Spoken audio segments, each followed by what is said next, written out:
talking like we used to do. It was always me There I and am, you. about to enter one of the best consulting firms in Spain. And surprisingly, they want to internationalize to Mexico, the country that saw me grow up and where I spent my first work experiences as an Icex intern. Well, Paloma, I see that you have a profile that fits what we were looking for, and it seems that you are a former Icex intern in Mexico. Please, explain me why should we invest there, and tell me about a time you faced a challenging situation at work. The Mexican population is young and represents nearly 100 million people. Its age indicates an expected increase in the labor force in the next few years. The good geographical location allows fast land, air, and sea transportation to many destinations in the American continent. The country has 64 international airports, 68 cabotage ports, and 372,000 kilometers of tracks.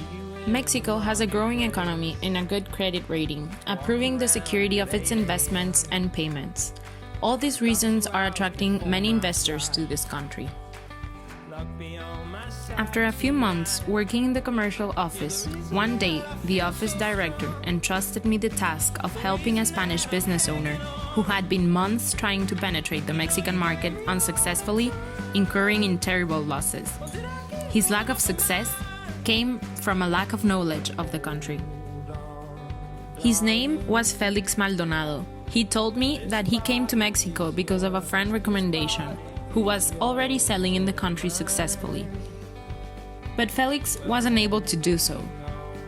All his attempts to establish a factory and a network of distributors had failed. That happened because he didn't go to a specialized organization such as Icex. He tried to establish the production plant on the south, that is a more touristic and hotel zone. For that reason, the administrative conditions and the network of distributors were not the ideal ones. If he had asked the commercial office in Mexico, they would have provided him with market researches and other help that he would need. They would have explained him that Mexico City was not the best place to establish the production plant because it is a more financial zone. A year later, he contacted me to thank me. His adventure in Mexico was already profitable, and he had made up for his losses. So based on my experience, I can say that Mexico is not only a great country to visit, but is also an incredible opportunity to do business and create new business relations.